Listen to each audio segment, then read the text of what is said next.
Jaa, tere! Tere hommikust! Olen, olen siin Võrus, meil päike paistab, aga seal Ida-Virumaal ja Põhja-Eestis on kole pilvine ilm, sajab lund ja midagi sarnast. Nagu öeldi juba, minu nimi on Piia Post ja ma olen tegelikult Tartu Ülikooli Füüsika Instituudist. See tähendab seda, et kliimamuutused on otseselt seotud füüsikaga ja meie teadmised on reaalteaduslikud.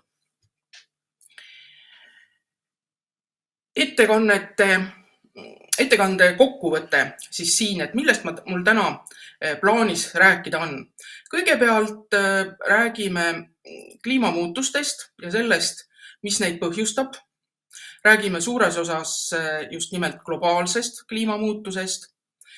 Siis teiseks, missugused on selle globaalse kliimamuutuse mõjud ka Eestis. Detailidesse me kahjuks minna ei saa. Siis kolmandaks sellest, et mida võiks tähendada kliimasõbralikkus ehk neutraalsus ja kliimakindlus. Ning lõpuks mõned soovitused.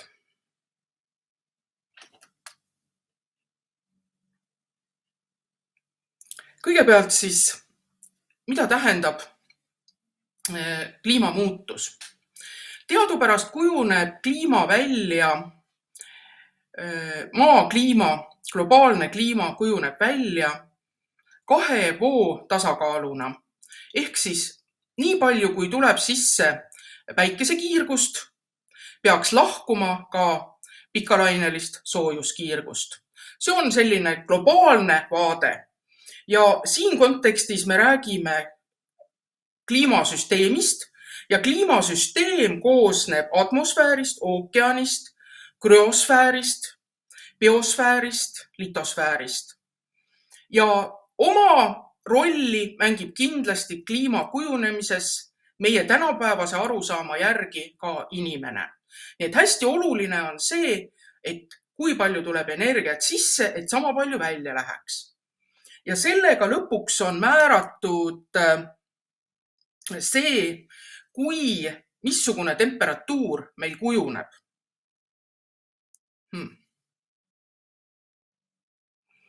Mis tähendab seda, et kui meil tuleb energiat vähem sisse, kui välja läheb, siis hakkab kliima soojenema. Ja praegus hetkel meil ongi selline situatsioon, et meil on tegemist globaalse temperatuuri tõusuga. Selle all me enamasti mõistame kliimamuutuse all, globaalses mõttes mõistame me temperatuuri tõusu. Ja see temperatuuri tõus on põhjustatud energia lisandumisest süsteemi. Siin kõrval on näha üks joonis ja siin joonisel on toodud sisuliselt selline maatemperatuuri ajaline käik, kui me ei võtaks arvesse inimtegevust ja see musta joonega on näha siis see temperatuuri käik, kui me oleme selle inimesega arvesse võtnud. Ja see tähendab seda, et see, missugune temperatuuri muutus on praeguseks toimunud meil maakera peal, see tegelikult ei ole selgitatav ainult looduslike protsessidega, vaid see on seostatav ka inimese poolt kasvuhoonegaase õhku paiskamise kaudu kasvanud kasvuhooneefektiga. Mis tähendab seda, et mida ma siit nagu välja tahaks tuua on, et meil tegelikult on teaduslik teadmine, mille alusel me loome kliimamudelid ja kliimamudeliga me suudame näidata seda, et see temperatuuri tõus, mis on tegelikult aset leidnud, ei saa olla ainult looduslik, vaid siin on käigus ka inimese käsi.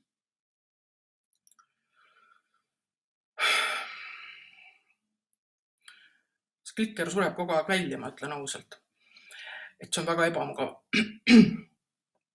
Kliimamudeliga tegelikult saab minna ka tulevikku ja see on siin kliimast arusaamise füüsikalise tausta väga suur tugevus, sest siin on nüüd näidatud kliimamudeli prognoosid tuleviku jaoks ja te kindlasti olete neid seda liiki asju ka näinud oma kas ajalehes või ka kuskil õpitunnis, et siin on siis globaalse temperatuuri muutus väga pika ajavahemiku kohta kuni aastani 2300 ja alguses on lihtsalt simuleeritud seda temperatuuri tõusu või seda temperatuuri käiku, mis tegelikult on aset leidnud ja siis alates kuskil 2000. aastast on siis üle mindud erinevatele kliimamudelitele. Ja me näeme siin, et selle tuleviku osas kliimamudelid ei lange kokku.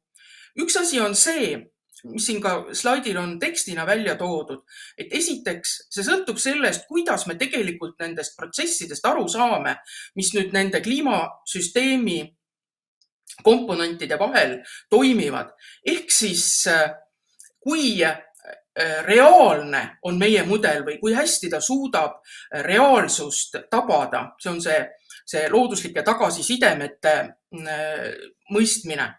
Aga veelgi tugevamalt, eks ju, siin need punane lehvik ja sinine lehvik, tegelikult nende väga suur väljavenitatavus on seotud tegelikult sellest, et kui meie arusaam on, et tuleviku kliima sõltub sellest, kui palju inimene kasvuhoonegaase emiteerib või atmosfääri paiskab, siis sõltuvalt inimtegevuse aktiivsusest ja tema eesmärkidest võib see kasvuhoonegaaside paiskamise hulk olla väga erinev. Väga tugevalt sõltub see loomulikult, et kui palju üldse inimesi maakeral elab.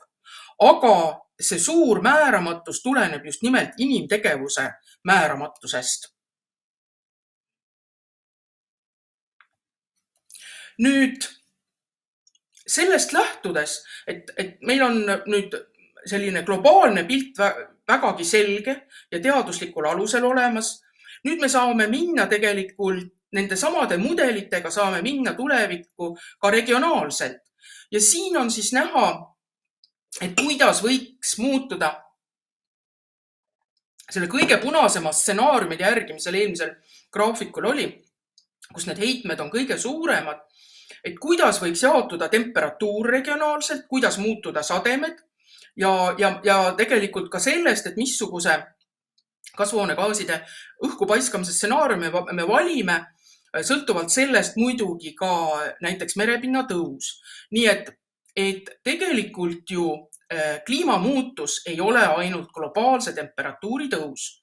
See on küll asi, millest me väga selgesti aru saame, et see on juba toimunud ja ka kasvuhoonegaaside paiskamise tõttu ilmselt veel pikaajaliselt toimumas, aga regionaalselt võib see väljenduda väga erinevalt. Me teame seda, eks ju, et suured põhjalaiused või arktilised piirkonnad ilmselt soojenevad oluliselt rohkem kui troopika või siis, et sademete osas, et teatud piirkonnad, näiteks Lõuna-Euroopa muutub pigem kuivemaks ja meie piirkond siis natuke niiskemaks, aga need muutused on siis tõepoolest regionaalsed.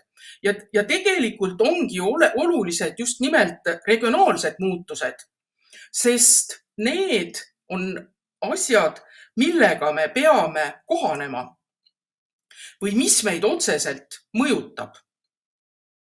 Nii et üks asi on see, kuidas muutub tegelikult füüsikaline keskkond ehk kliima nagu niisuguses kitsamas mõttes. Siin on toodud Keskkonnaagentuuri kliimaprojektsioonide alusel tekitatud stsenaariumitest kõige tugevama kasvuhoonegaaside heitmest tingitud siis globaalse kliimamudeli mõjud Eestis lokaalselt, väga-väga üldiselt on jagatud ka aastaaegadeks, eks ju, et kui me räägime õhutemperatuuri tõusust Eestis, siis toimub see suures osas just nimelt talvel ja kevadel, mitte sügisel ja suvel.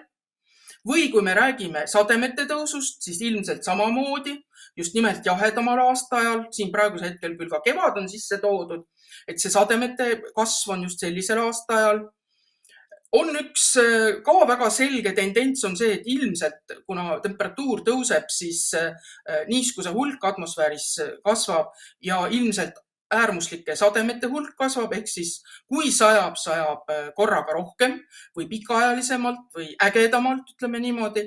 Ja muidugi, mis on väga selge tendents ja mida te ilmselt ka oma eluea jooksul olete tajunud, on see, et lund jääb vähemaks ja muidugi püsiv lumekate, nagu te näete siit sellelt kaardilt, eks ju, on siis projitseeritud sisuliselt ainult Ida-Virumaa peale.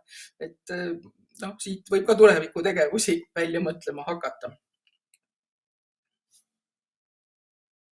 Aga küsimus ei ole ainult selles, eelmise slaidi juurde tagasi, et küsimus ei ole ainult selles, mis on need konkreetsed kliimamuutused, vaid tegelikult tuleb ju lähtuda sellest, et missugused on need mõjud inimesele ja keskkonnale ja siis kogu infrastruktuurile või taristule. Et kuidas see tegelikult mõjutab inimest ja keskkonda. Nüüd seda liiki mõjude hinnanguid ja mõjud, mis on avaldavad negatiivsed, mis on inimtegevusele või loodusele negatiivsed, neid nimetatakse riskideks. Siin on toodud IPCC ehk valitsuste vahelise kliimamuutuste paneeli poolt välja toodud regionaalsed riskid. Ja ütleme niimoodi, et see on sellises hästi-hästi lihtsas ja lakoonilises moel välja toodud, et missugused need riskid võiksid olla.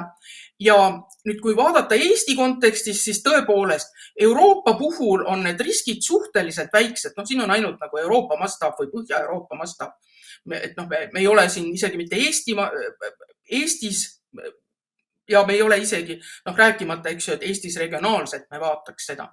Aga ütleme nii, et Põhja-Euroopa riskid on suhteliselt väikesed, aga me peame neid riske hindama ja vaatama ka teistes regioonides, sest me teame tegelikult, et, ja see on ka väga levinud teadmine, et tegelikult kuskil Aafrikas või Aasias on need riskid oluliselt suuremad ja see tähendab seda, et need võivad tuua kaasa meile sellised riskid, mida otseselt looduse enda kohalik muutus ei too. Ja need on ka riskid, mida tegelikult peaks siis ka Eesti kontekstis hindama. Nüüd väga oluline on arusaam, et me peaksime neid riske tegelikult teadvustama.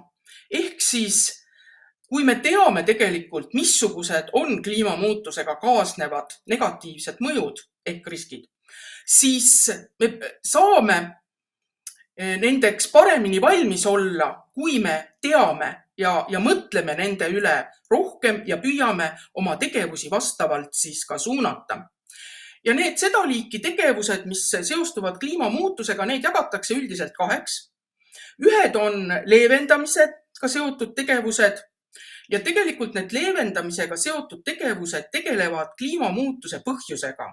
Ehk siis üldiselt väga suures skaalas võttes kasvuhoonegaaside vähendamisega.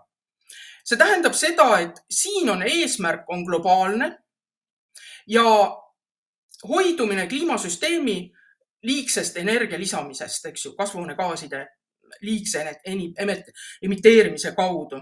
Ja sellega seotult on olemas praegu juba sõlmitud rahvusvahelised kokkulepped, on eesmärkide kui ka tegevuste osas ja ütleme nii, et see on Eestis väga hästi teadvustatud, et sellised kohustused on Eestis olemas.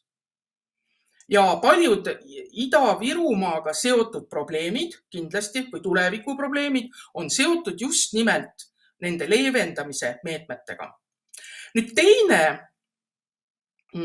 tegevuste ring on tegelikult seotud kliimamuutusega kohanemisega. Ja see tähendab seda, et me tegeleme juba nende kliimamuutuse tagajärgedega või võimalike tagajärgedega, sest tegelikult me teame ka seda, eks ju, teaduslikust taustast me teame ka seda, et globaalne temperatuur tõuseb niikuinii, sõltumata sellest, kas me oma kasvuhoonegaaside emissioone vähendame või mitte. Sellest ma praegu ei hakka rääkima, aga kui te küsite selle kohta, ma olen nõus sellest pikemalt ka rääkima. Aga see kohanemise mehhanismid või kohanemise tegevused on kõik lokaalsed, nagu see sõna isegi ütleb, koht, eks ju. Need peavad toimuma koha peal ja mõtlemine peab tegelikult nendega, kaasnev mõtlemine peab samamoodi toimuma koha peal. Ehk siis eeldab seda, et neid riske hinnatakse ja saadakse neist aru koha peal. Nii et siin on selline väike piktogramm nende kahtede tegevustega seotult, et osad on siis tõepoolest, eks see mitigation on siis leevendamine ja adaption on siis kohanemine. Ma räägin sellest pärast veel detailsemalt. Sama joonise juures. Nüüd, sellised mõisted nagu kliimakindel ja kliimaneutraalne. Õige oleks ilmselt öelda CO2 neutraalne. Ehk siis see on selline tegevus, mille kaudu õhku paisatav CO2 hulk sealt ka eemaldatakse. Ja see eeldab tegelikult seda, et kõiki tegevusi peaks hindama süsiniku jalajälje osas. Ainult siis me teame, eks ju, kas see tegevus tegelikult loob CO2 meil või paiskab CO2 meil atmosfääri juurde või mitte. Ja paraku siin on palju tegevusi, mida on raske piirata. Näiteks, kui meil ikkagi väljas on külm ilm, siis me peame kütma. Ja kütmine on kasvuhoonegaase emiteeriv tegevus või paiskav tegevus. See on kindlasti üks Põhjamaade suur probleem ja kogu energia tootmine, et mis alusel see toimub. Nii et see kliimaneutraalne on tegelikult seotud siis selle kohanemisega. Mitte kohanemisega, see on seotud leevendamisega. Nüüd kliimakindel tähendab seda, et tegevuse planeerimisel on arvesse võetud juba võimalikke kliimariske ja need on teadmistepõhiselt maandatud. Ja sel puhul me peaksime tõepoolest hindama samamoodi mõjude tugevust ja nende tõenäosust.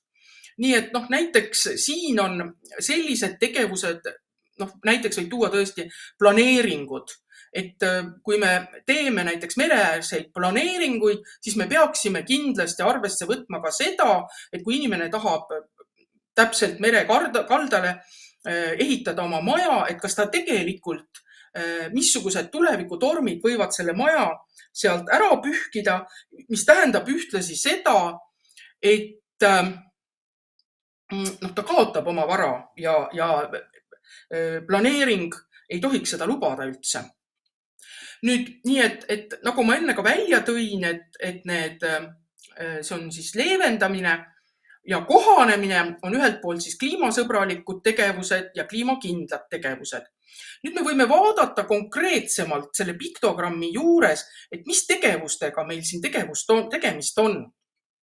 Ja loomulikult on jätkusuutlik transport, energiaefektiivsus, puhtad energiad, teiselt poolt kohanemisega seotud ohuolukordade ka kohanemine või nende hoiatuste parem ette tekitamine.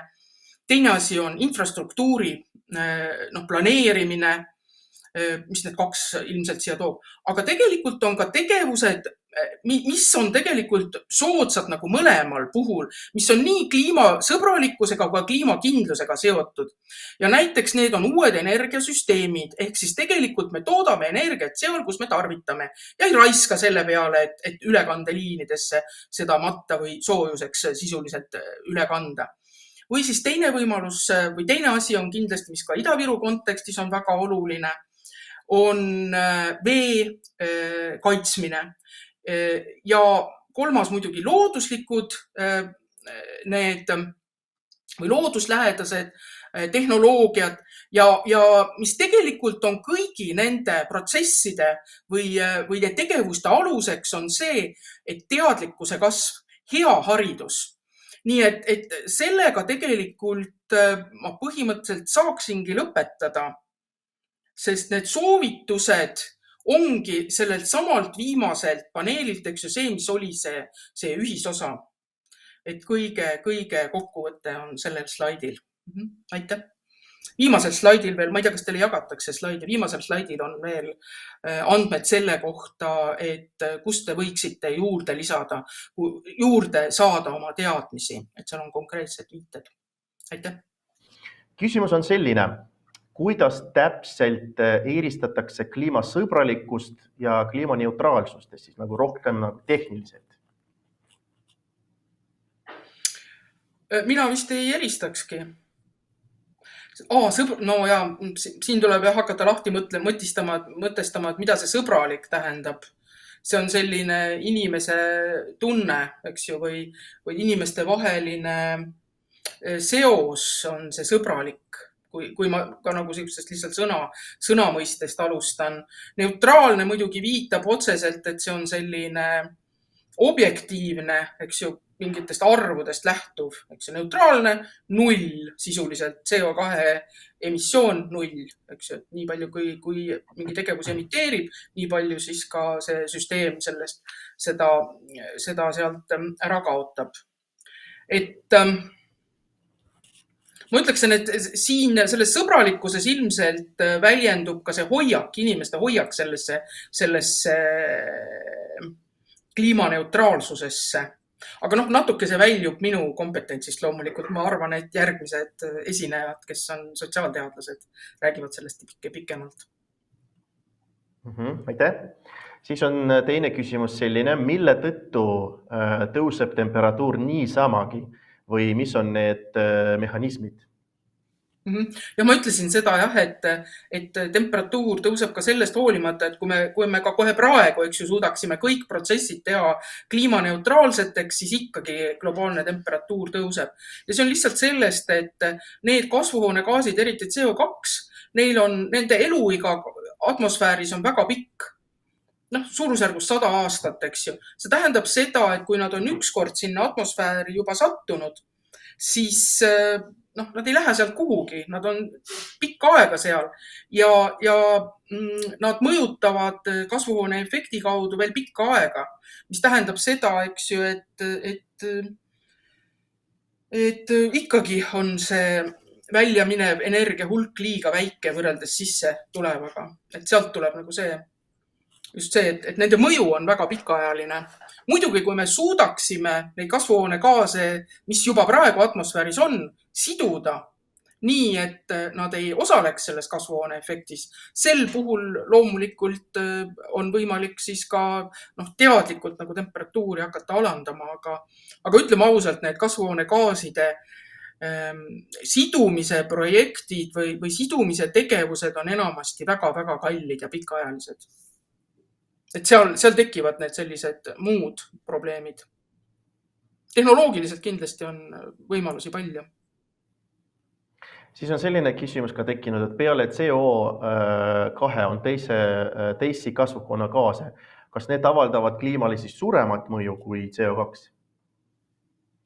No, siin on selline tore asi, et tegelikult kõige olulisem kasvuhoonegaas on veeaur, mida üldse ei kontrollita, mis on väga-väga muutlik ja mis tegelikult ju ka siis, kui kliima muutub soojemaks, siis tegelikult nagu summa summarum on veeauru atmosfääris rohkem. Ehk päris suur osa sellest tuleviku või ka oleviku kasvuhooneefektist on loomulikult veeauru küsimus. Aga see ei ole niivõrd inimtegevuse küsimus. Kui rääkida siin metaanist või ka näiteks naerugaasist, et jah, nende kasvuhoone efektiivsus on palju tugevam kui CO2 puhul, aga neid ennast on üldiselt vähem. Ja no teine asi on see, et jälle nagu see sõltub ka sellest, kui pikalt nad atmosfääris on, et mis on nende see summaarne, et seda vaadatakse mitte ainult nagu praegusel hetkel, mis on nende mõju, vaid kui me lähme kliimamudeliga tulevikku, siis tegelikult me peame arvesse võtma selle summaarse mõju mingi perioodi jooksul ja sel puhul, eks ju, et kui need kasvuhoonegaasid on lühiajalised, sel puhul muidugi on nende mõju, hetke mõju võib väga suur olla, aga võib-olla 100 aasta pärast on see mõju juba väike, kui me ei ole neid juurde paisanud nii palju. See on selline väga mitmekesine ja nii ja naa protsessid on siin.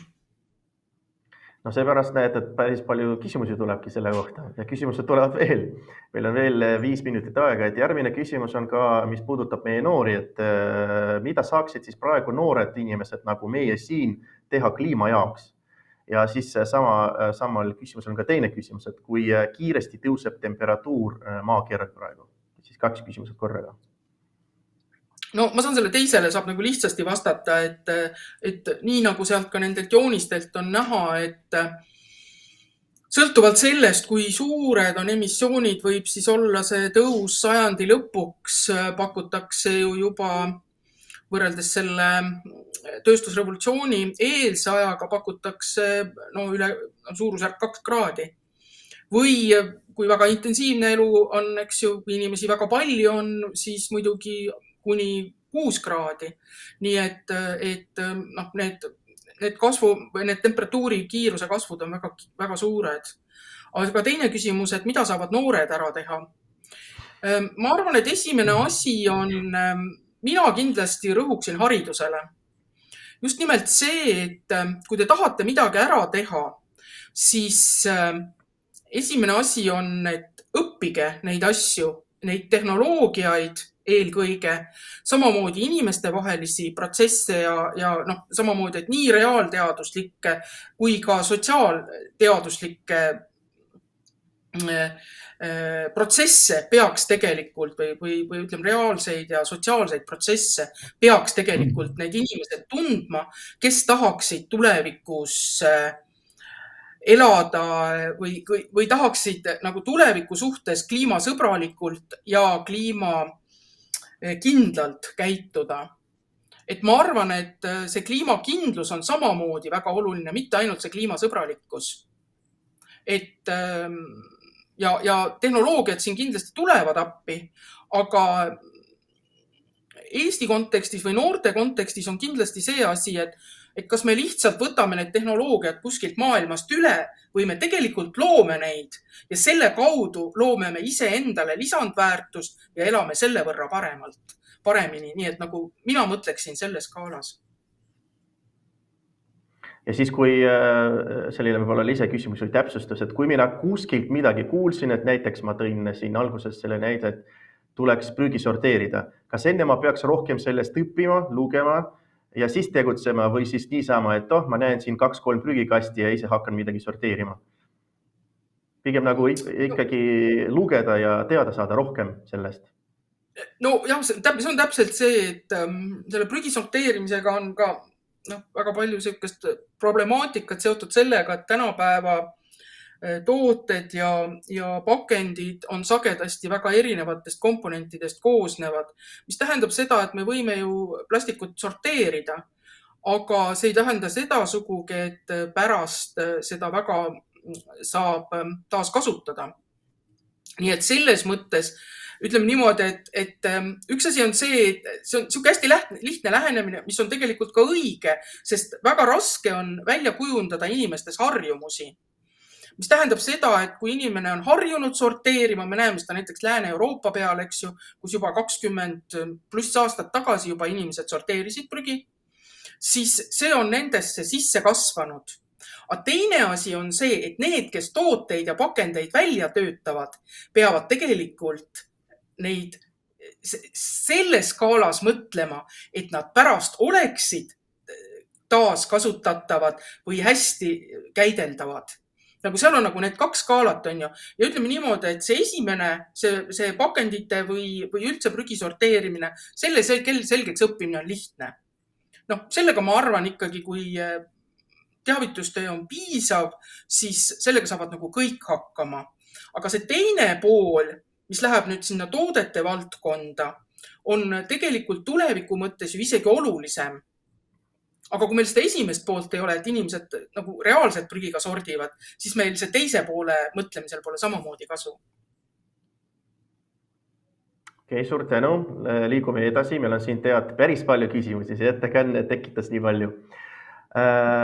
Miks räägitakse, et lund jääb vähemaks, kui viimastel aastatel näeme, et talv muutub külmemaks ja lumisemaks ja samuti kui suvi muutub soojemaks ja rohkem suve moodi?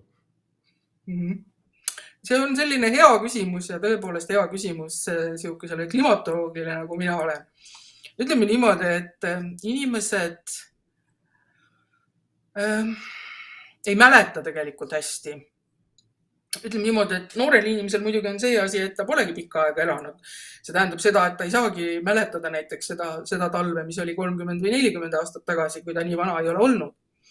Teine asi on see, et kui teie käest küsida, et mis seal eelmine aasta siis ikkagi oli, et kas see oli soe või külm talv, siis isegi seda tegelikult täpselt ei mäletata ja üle-eelmine talv näiteks oli ju väga-väga soe. Nii et see oli siin aegrea kõige soojem talv üldse. Sisuliselt nagu Eestis üldse talve polnudki. Nii et selleks, et nüüd kindlaks teha, kas talved on soojemaks muutunud ja kas lund on rohkem või vähem olnud, selle jaoks on ju eraldi meteoroloogiline vaatlusvõrgustik, mille andmeid analüüsides saadakse see teada. Nüüd teine asi on see, et tõepoolest nende andmete alusel saab siis nüüd nende füüsikaliste mudelitega, mis tõepoolest on numbrilised mudelid, need on sisuliselt arvutiprogrammid, mis võtavad siis aluseks need samad vaatlusandmed mingis mõttes. Ja teiseks siis selle sama voogude tasakaalu, millest juttu oli, selle energia tasakaalu globaalses mõttes. Nii et selliselt, meil tegelikult on olemas, kuidas nüüd öelda, tööriist, mille kaudu me suudame minna tulevikku. Ja see tööriist ütleb meile, et kuna temperatuur tõuseb, siis on loogiline muidugi, et tänu sellele jääb lund vähemaks. Vähemasti meie laiustel. On teada ka see, et näiteks Antarktikas võib-olla tuleb juurde. Ja muidugi fakt on ka see, et Eestis on lund viimastel aastatel olnud vähem. Siis on veel selline küsimus, et millised on kõige tõhusamad meetmed põhjuste ja tagajärgedega tegelemiseks ja siis kohe ka teine, et kuivõrd hästi nendega siis tegeletakse meie riigis? Ma arvan, et kõige tõhusam meede põhjuste ja tagajärgedega tegelemiseks on see, ma olen siuke reaalteaduste taustaga ja et nii nagu selle lume näidegi oli, et kui meil ei ole andmeid nende protsesside või nende nähtuste kohta, siis me tegelikult ei saa teha ka teadmispõhiseid või teaduspõhiseid otsuseid. Siis me lihtsalt arvame või toetume oma mälule. Et jah, mul ikka nii oli kuidagi meeles, aga siis pärast vaatad aegreast, et tegelikult ei olnud nii. See tähendab seda, et mitte ainult nagu loodusprotsesside osas, meteoroloogias on lihtne, eks ju, seal see vaatlusvõrgustik on juba umbes 200 aastat olnud, mis maakliimat on jälginud või mille kaudu on maakliimat jälgitud. Nüüd rahvastikuprotsessid, igasugused majanduslikud asjad, nendega seotult peavad samamoodi olema objektiivsed andmestikud, mille alusel peaks saama teha otsuseid. Et ka need asjad peaksid tegelikult olema mõõdetud, et otsused oleksid teadmispõhised. Seal on nagu see detail ja ainult ei piisa sellest, et meil on andmed. Meil tegelikult peavad olema ka inimesed, kes saavad neist andmetest aru ja kes suudavad neid niimoodi mõista, et me suudame minna oma teadmistega tulevikku. Ma siin räägin, eks ju seda, et kliima, selliseste füüsikaliste näitajate poolest on lihtne minna tulevikku, sest meil on olemas tööriist, eks ju. Sel aastal anti Nobeli füüsikapreemia nendele inimestele, kes seda tööriista ja kliimamudeleid on arendanud. Palju keerulisem on tegelikult nende teadmistega, mille alusel peab nüüd inimesi otseselt puudutavaid mõjusid hakkama tegelema. Et see eeldab tegelikult ka, et nende teadusvaldkondade või nende sotsiaalteaduslike valdkondade inimesed tegeleksid teaduslikult nende probleemidega.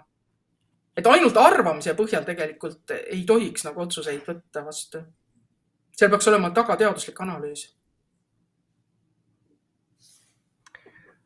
Aitäh, Piia, aga see pole veel kõik. Meil on veel mitmed küsimused. Et selline küsimus, kas oleks võimalik CO2 emissiooni viia nulli ja siis oleks võimalik ka temperatuuri tõusu peatada?